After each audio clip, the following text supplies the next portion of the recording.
اللہ علیہ وآلہ وسلم کو تبلیغ سے اور اللہ تعالیٰ کے احکامات سے روکنے کے لیے قریش مکہ نے کیا کیا کام کیے، کتنی اذیتیں دی آپ وسلم کو اور آپ کے صحابہ کو، آج ہم یہی پڑھیں گے۔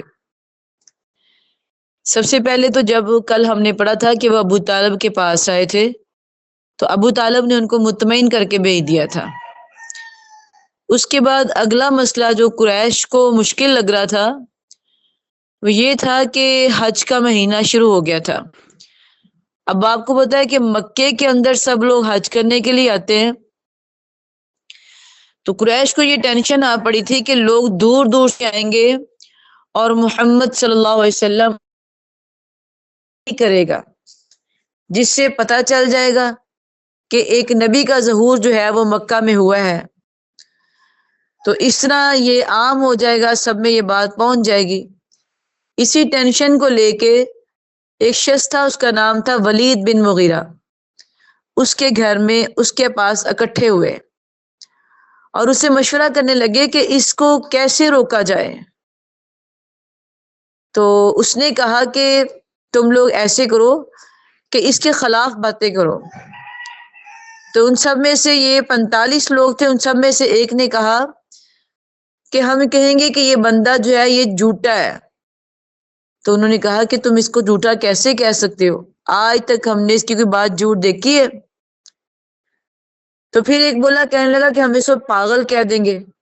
ولید کہنے لگا یہ پاگل نہیں ہے، میں نے پاگل دیکھے ہیں، ان کی باتیں دیکھی ہیں، ان کی حرکتیں دیکھی ہیں، ان کی بہکی بہکی حرکتیں دیکھی ہیں، اس میں ایسا کچھ بھی نہیں ہے، لوگ نہیں مانیں گے۔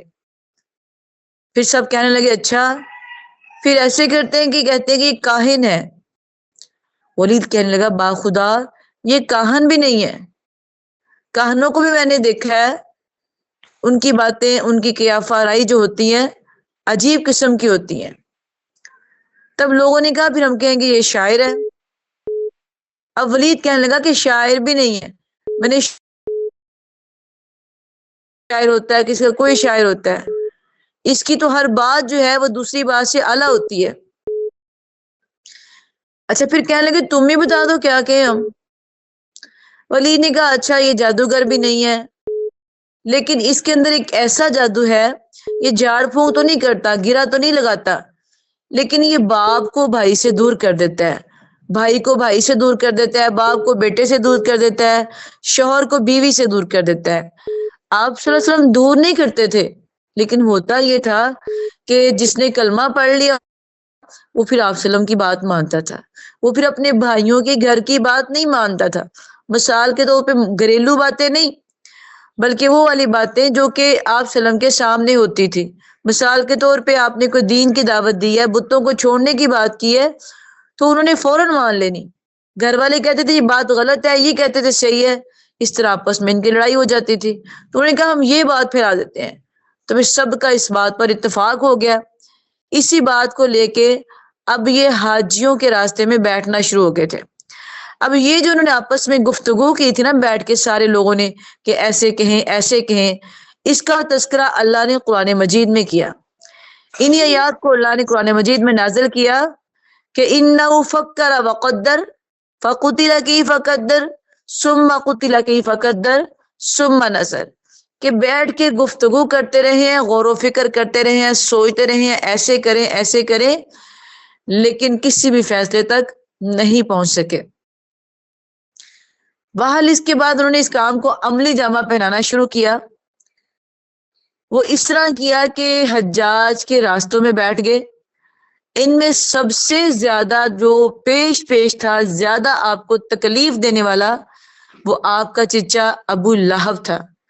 ایک ابو لہب ہے اور ایک ابو جہل ہے، یہ دونوں جو تھے نا یہ آپ کے پیچھے پیچھے رہتے تھے۔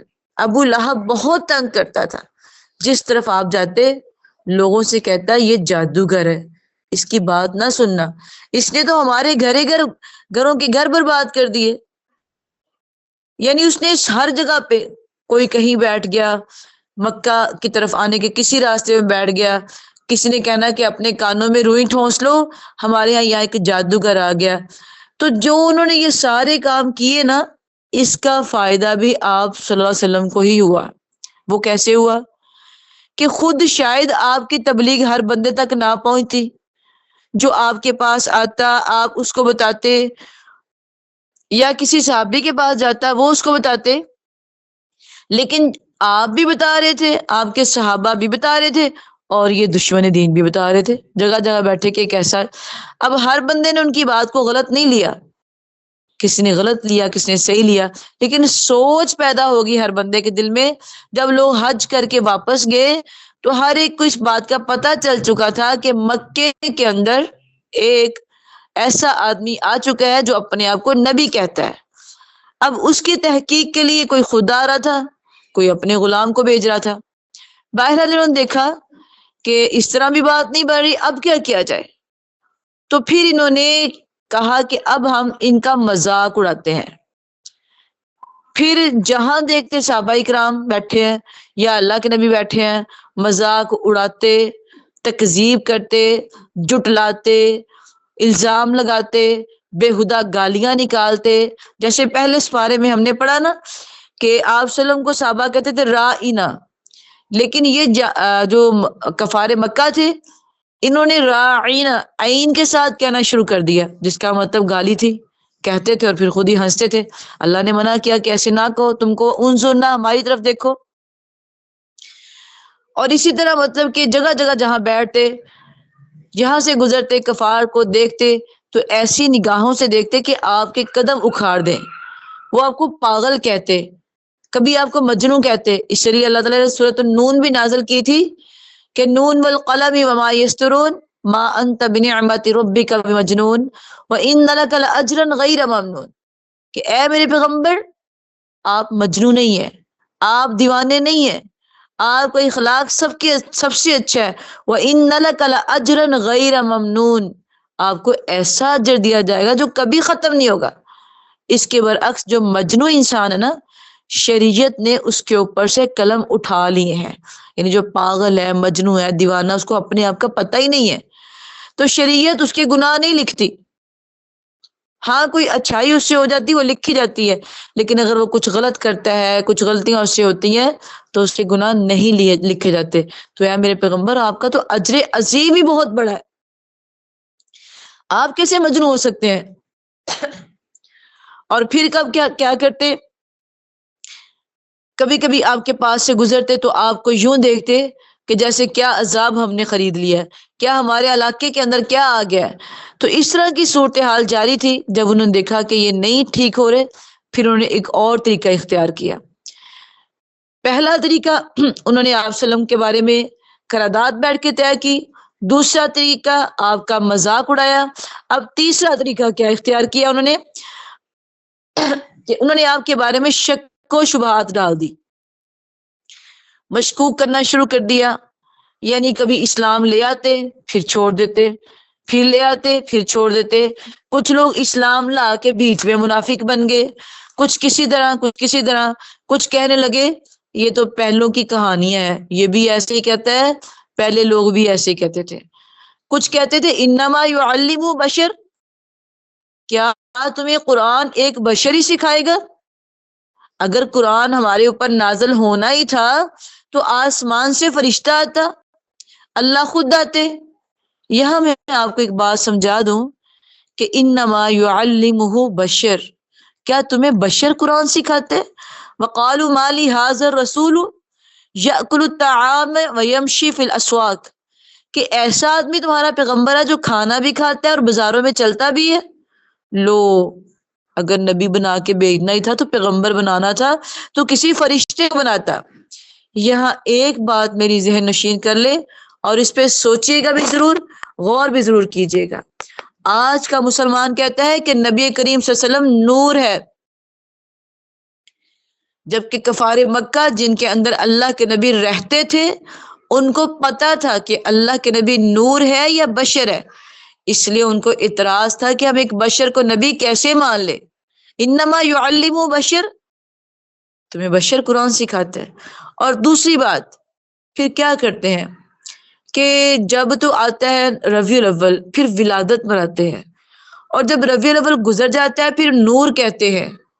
اور اگر نور تھا تو آپ کی بیٹیاں، آپ کی شادیاں، جو مطلب کہ صفیہ تھی وہ رضی اللہ تعالیٰ عنہ جو آپ کی بیوی تھی، وہ کہاں سے مطلب آئی تھی؟ جنگ سے. آپ نے پڑھا ہے اس کے بارے میں، سنا ہے میرے سے سارا سیرت صحابیات کے اندر. اس کی شادی آپ کے ساتھ ہوئی تھی تو کیا وہ بھی نور تھی؟ خدیجۃ الکبریٰ کہاں سے آئی تھی تو کیا وہ بھی نور تھی؟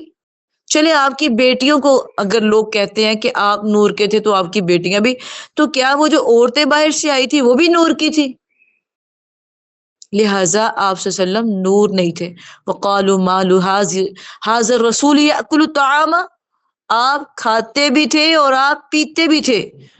فرشتے نور کے ہیں، نہ وہ کھاتے ہیں نہ وہ پیتے ہیں. ہم نے پہلے اس بارے میں ہاروت اور ماروت کا واقعہ پڑھا تھا. وہاں میں نے آپ لوگوں کو بتایا تھا کہ جب تک تو وہ آسمان پہ بیٹھ کے دیکھتے تھے تب تک تو وہ فرشتے تھے. جب انہوں نے کہا ہم نے دنیا میں جانا ہے، اللہ ہمیں بھیجیے، ہم وہاں جا کے آپ کی عبادت کریں گے، تو اللہ نے بھیجا. پھر ان کے اندر انسانی خواہشات رکھ کے بھیجا تھا. یعنی جو فرشتے ہوتے ہیں نا وہ نور کے ہوتے ہیں، جو انسان ہوتا ہے وہ بشر کا. وہ لوگ نہیں مانتے تھے کہ یہ بشر ہے، اور آج کا مسلمان کہتا ہے یہ بشر نہیں، یہ اللہ کے نور میں سے نکلا ہے. اگر وہ اللہ کے نور میں سے نکلا تو پھر ولادت کیسی؟ پھر دائیوں نے دودھ کیسا پلایا؟ پھر حلیمہ کون تھی؟ سعدیہ کون تھی؟ اگر نور تھا تو پھر وہ ساری فیملی ہاشم کی نور تھی. جس قبیلے میں سے آپ کو پیدا کیا گیا، بولا گیا کہ آپ کا قبیلہ ہاشم ہے اور بڑا اعلیٰ قبیلہ ہے، وہ سارے کے سارے نور تھے. تو پھر ابو لہب مسلمان نہیں ہوا تھا، کیا وہ بھی نور تھا؟ وہ آپ کا چچا تھا. تو اس طرح بہت ساری باتیں ہیں جو کہ سمجھنے والی ہے، غور کرنے والی ہے. ہر قسم کے خیالات اپنے دل سے نکال کے جسٹ یہ سوچیں کہ کہیں ہم ان لوگوں میں شامل تو نہیں ہو رہے جو اللہ اور اس کے رسول پہ جھوٹ باندھتے ہیں. ظاہرہ جب اللہ کہتا ہے قرآن میں بار بار کہ میرا نبی جو ہے وہ بشر ہے، ہم کہیں بشر نہیں ہے نور ہے، تو پھر ہم جھوٹ باندھتے ہیں. سورۃ الکہف کی آخری آیت جو قرآن میں کیا کہتے ہیں؟ اللہ کے نبی نے خود کہا قل انما انا بشر مثلکم یوحی الی انما الہکم الہ واحد، کہہ دیجئے میں بھی تمہاری طرح بشر ہوں، اللہ نے مجھ پہ قرآن نازل کیا ہے، اللہ نے مجھ پہ قرآن نازل کیا ہے. تو یہ تھی دوسری صورت ان کی روکنے کی آپ صلی اللہ علیہ وسلم کو. جب آپ اس طرح بھی نہیں رکے تو پھر انہوں نے آخری حربہ اختیار کیا. انہوں نے کیا حربہ اختیار کیا کہ آپ صلی اللہ علیہ وسلم کو الجھاتے تھے، پھنساتے تھے، پریشان کرتے تھے. لیکن جب کوئی بھی مسئلہ حل نہ ہو سکا تو انہوں نے تکلیفیں دینی شروع کر دی. اور پھر جو تکلیفیں جو انہوں نے آپ صلی اللہ علیہ وسلم کو دی، جہاں تک صحابہ کا تعلق تھا نا، وہ تھے زیادہ تر غریب اور غلام. ان کو تو تکلیفیں دی جا سکتی تھی ان کے بقول، ادروائز حدیث تو ہمیں اس بات کی اجازت نہیں دیتی کہ اپنے سے کمزور پہ ظلم کرے. لیکن وہ لوگ، جہاں تک آپ صلی اللہ علیہ وسلم کا تعلق تھا تو آپ کیا تھا کہ آپ ایک اعلیٰ خاندان کے لوگ تھے، قریش کے خاندان کے تھے. اور دوسری بات، آپ کے اور آپ صلی اللہ علیہ وسلم کے درمیان اور آپ کے کفار کے درمیان آپ کے چچا ابو طالب بھی تھے. اور ابو طالب ایسے انسان تھے جو کہ انتہائی اعلیٰ قسم کے انسان سمجھے جاتے تھے. مکے کے اندر ان کو بہت عزت کی نگاہ سے دیکھا جاتا تھا، ان کو بہت عزت دی جاتی تھی، ان کو کوئی کچھ کہہ نہیں سکتا تھا. ابن اسحاق کا بیان ہے کہ رسول صلی اللہ علیہ وسلم خانہ کعبہ کا طواف کر رہے تھے تو اسود بن مطلب ایک شخص تھا، وہ نبی صلی اللہ علیہ وسلم آپ کے سامنے آیا. اس نے کہا یہ دیکھو میری قوم کے بڑے بڑے لوگ ہیں. کون سے لوگ تھے؟ عبد العزیٰ، ولید بن مغیرہ، امیہ بن خلف، عاص بن وائل، یہ سارے تھے. کہنے لگے اگر تم ہمارے بتوں کی عبادت کر لو ہم تمہارے بتوں کی عبادت کر لیں گے، تمہارے رب کی عبادت کر لیں گے. ہم لینا دینا کر لیتے ہیں، آپس میں معاملہ طے کر لیتے ہیں. دیکھو ہم سارے بڑے بڑے اکٹھے ہو کے آپ کے پاس آئے ہیں، ہم آپس میں معاملہ طے کر لیتے ہیں، تم ہمارے بت کی عبادت کر لو ہم تمہارے خدا کی کر لیں گے. تو آپ صلی اللہ علیہ وسلم نے تو اس بات کو ماننا نہیں تھا. اللہ تعالیٰ نے بھی ساتھ ہی سورت نازل کر دی قل یا ایھا الکافرون لا اعبد ما تعبدون ولا انتم عابدون ما اعبد. اے میرے پیغمبر کہہ دیجئے کافرو نہیں میں عبادت کرنے والا تمہارے بتوں کی، اور نہیں ہو تم عبادت کرنے والے میرے خدا کی، نہ تم کرو گے نہ میں کروں گا، تمہارا دین تمہارے لیے، میرا دین میرے لیے۔ سریعام کہہ دیا جاتا تھا، بڑے غصے سے اللہ تعالیٰ نے جواب دیا، کہہ دو ان سے کہ نہیں، ایسا نہیں ہو سکتا، یہ لینا دینا تو ہو ہی نہیں سکتا اس معاملے میں، جو دین ہے اس میں کسی کی مرضی نہیں چل سکتی، اسے مرضی چلے گی تو صرف اور صرف اللہ کی چلے گی، اور اللہ کے ساتھ جو کسی کو شریک ٹھہرائے گا وہ کافر ہے، وہ ہرگز بھی جنت میں نہیں جائے گا۔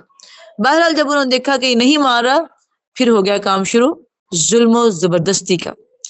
صحابہ کو تنگ کیا جاتا تھا اور بہت پریشان کیا جاتا تھا۔ ان میں سب سے زیادہ آپ کو تنگ کرنے والا شخص تھا وہ تھا ابو لہب۔ 25 سرداران قریش اور ابو لہب اکٹھے ہو کے یہ مشورہ کرتے ہیں کہ اب پھر ان کو ڈنڈے سے پکڑے، کیونکہ زبان سے یہ نہیں مار رہے۔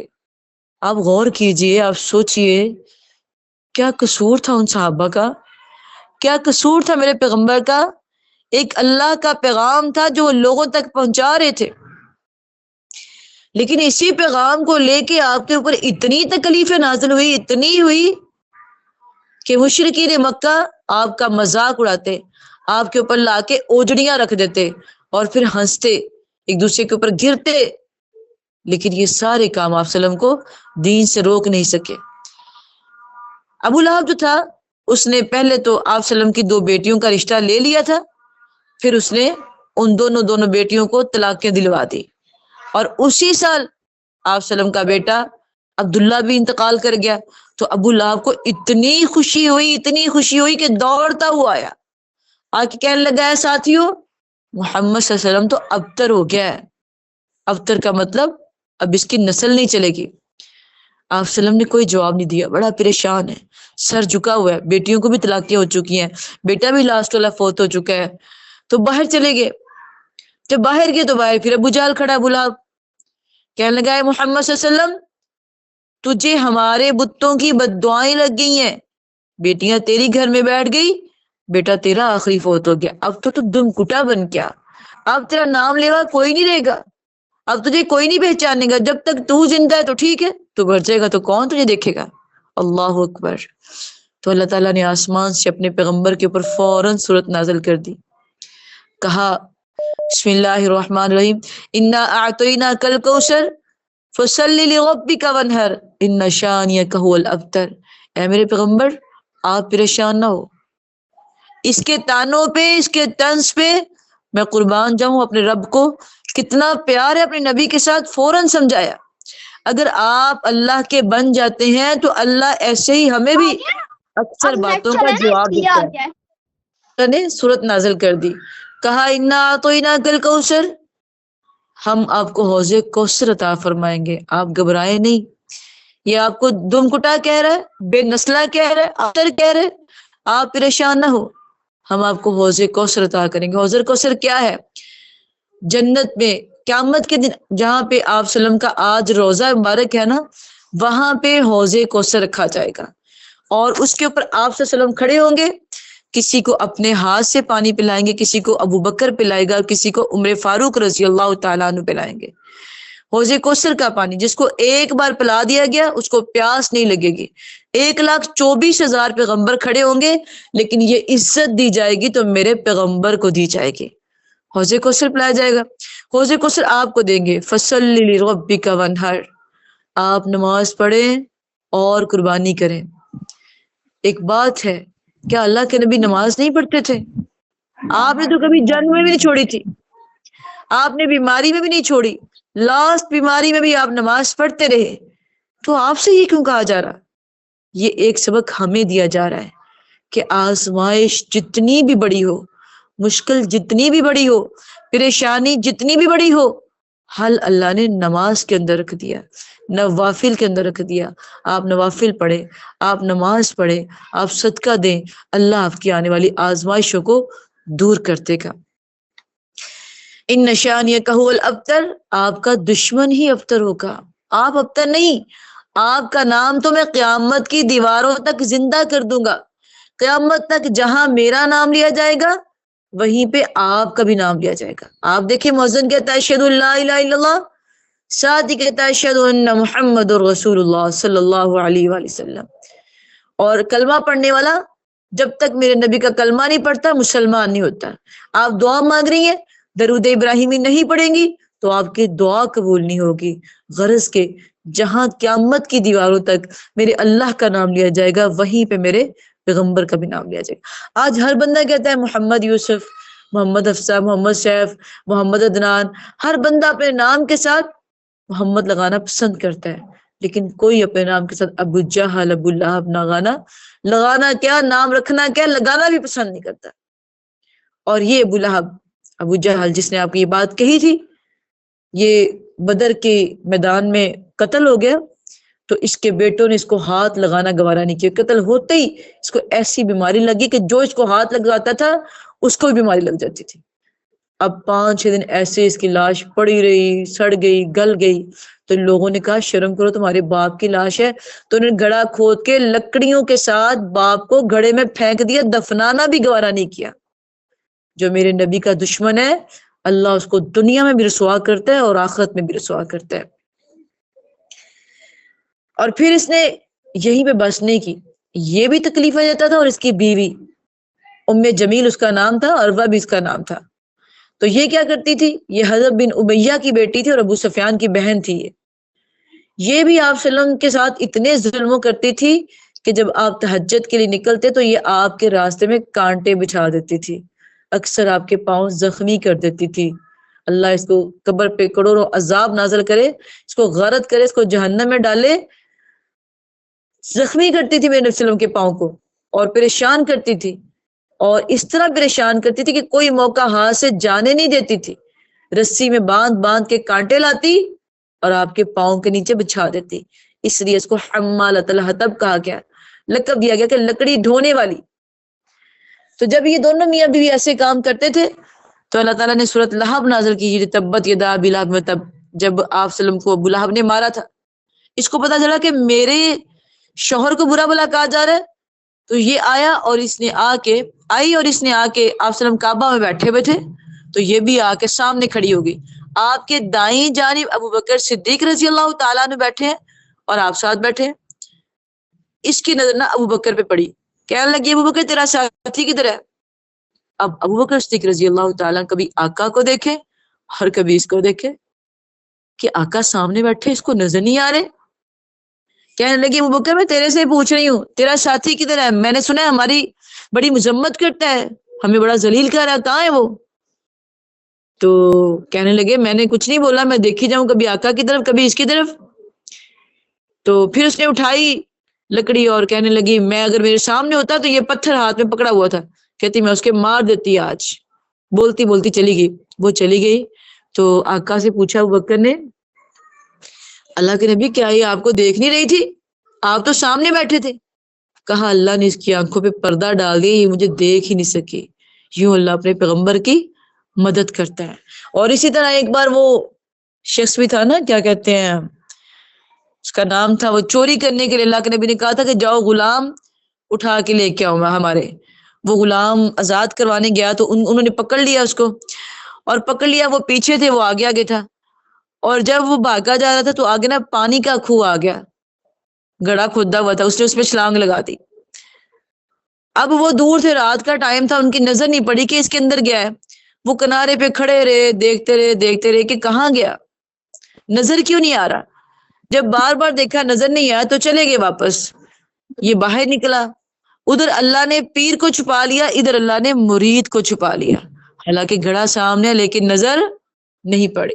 ایک بار آپ سچے دل سے اللہ کے بن کے دیکھیں، اتنی آسانیاں پیدا کرتا ہے کہ آپ کی سوچ بھی نہیں ہے. اصل میں ہم اللہ کے بنتے ہی نہیں ہے، دور دور سے یا اللہ ایسے کر دے، یا اللہ ایسے کر دے، اللہ معاف کر دے. دور دور سے نہیں، قریب جا کے دیکھے کبھی میرے رب کے. اور وہ قریب جانے کا ٹائم تہجد کا ٹائم ہے، فرضی نماز ہے.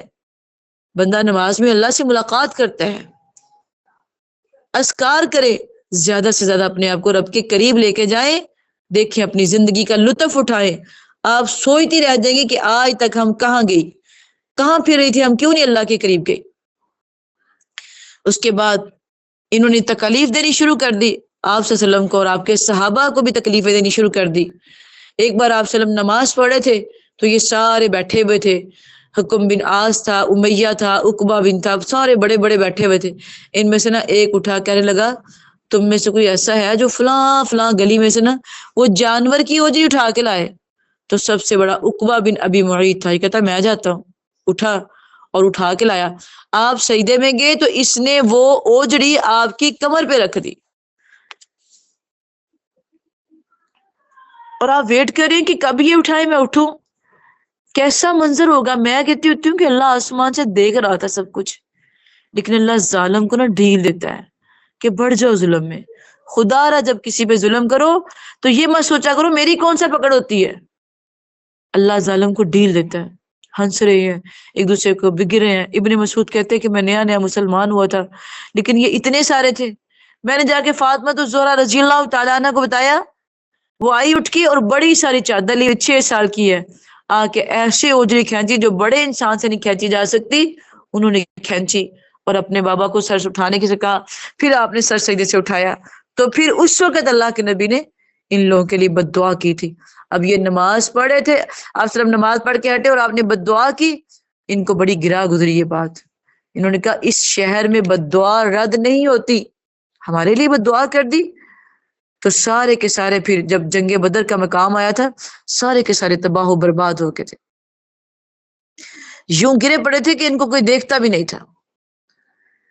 ابو جہل کبھی کبھی اللہ کے نبی کا قرآن سنتا تھا لیکن یہ زیادہ تر آپ کو تکلیف دیتا تھا، اکثر پریشان کرتا تھا، اکثر تنگ کرتا تھا، کوئی موقع ہاتھ سے جانے دیتا ہی نہیں تھا۔ اس کی طرف دیکھ کے باقی لوگ بھی کہتے تھے یہ خاندان کیا ہے، تو یہ کیسے ہے۔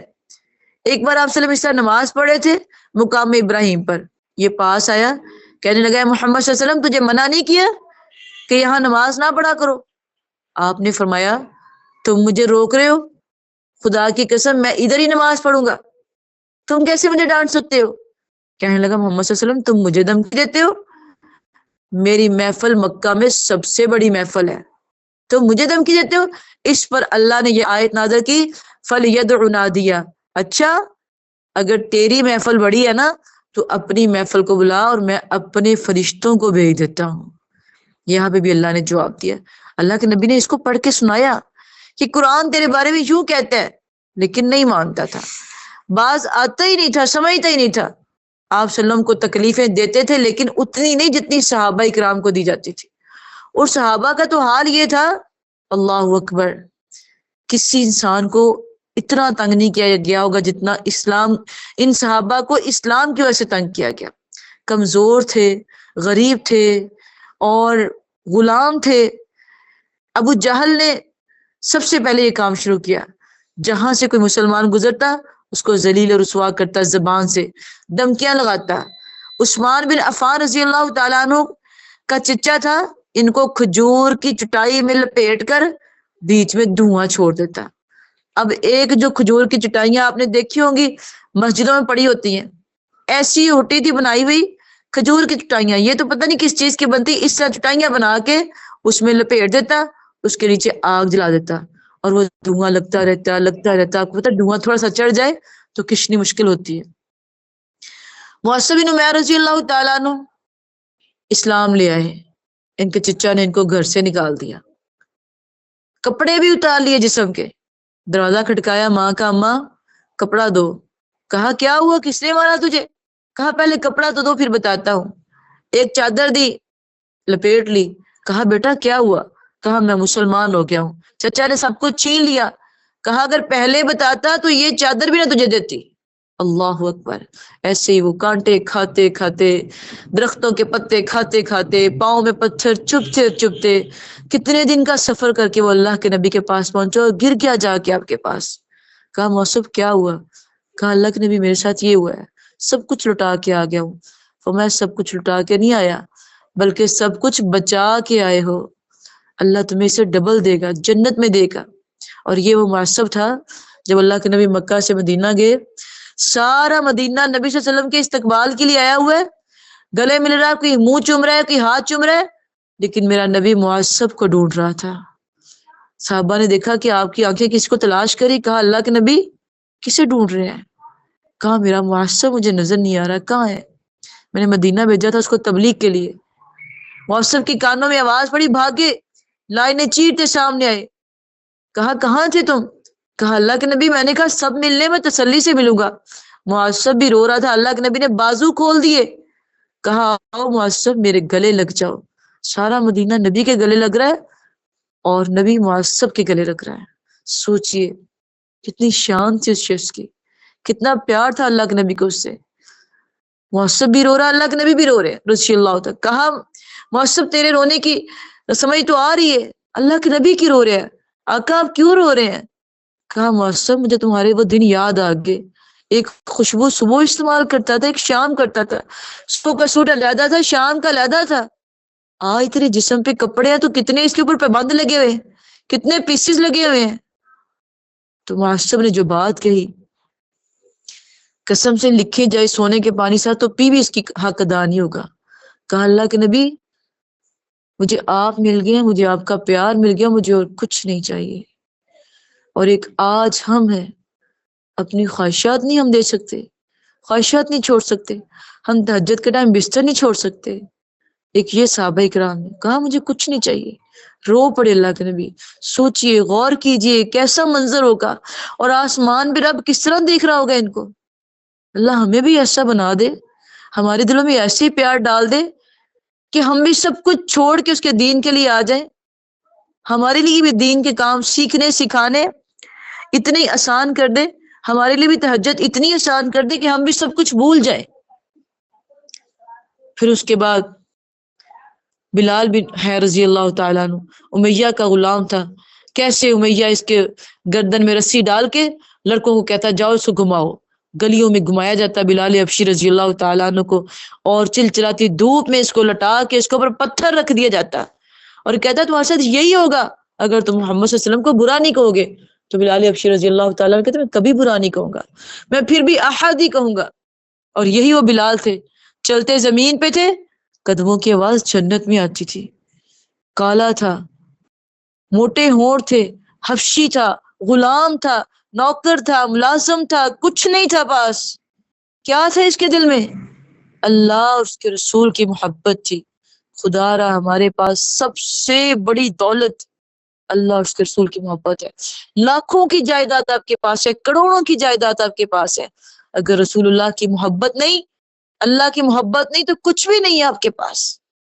اگر یہ دونوں چیزیں آپ کے پاس ہے، آپ خالی ہاتھ پوری دنیا سے امیر ہیں، یہ بات یاد رکھیں۔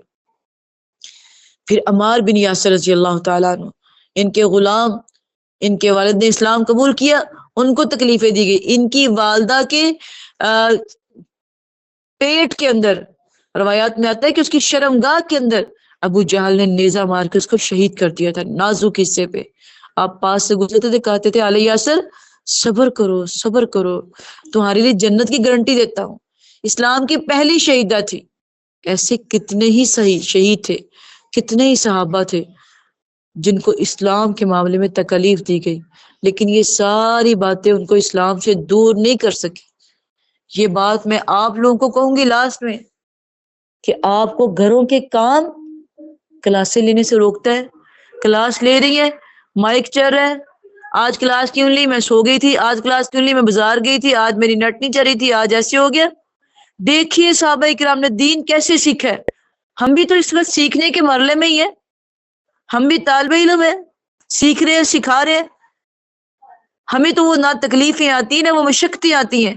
ہمارے لیے سب سے بڑی مشقت ہمارا دل بن گیا، جو ہمیں اسلام کی طرف آنے نہیں دیتا۔ خدا را ٹائم نکالیے اس سے پہلے کہ آپ کا ٹائم پورا ہو جائے۔ اللہ کو ٹائم دیجئے، نبی صلی اللہ علیہ وسلم کے لیے ٹائم نکالیے، احادیثوں کے لیے، قرآن کے لیے، وگرنہ وقت آئے گا کہ آپ کا اعلان ہو جائے گا آپ دنیا سے چلی گئی ہیں، پھر یہ سارے کام بھی ہوں گے، سارے معاملے بھی ہوں گے۔ اللہ ہمیں عمل کی توفیق دے۔ السلام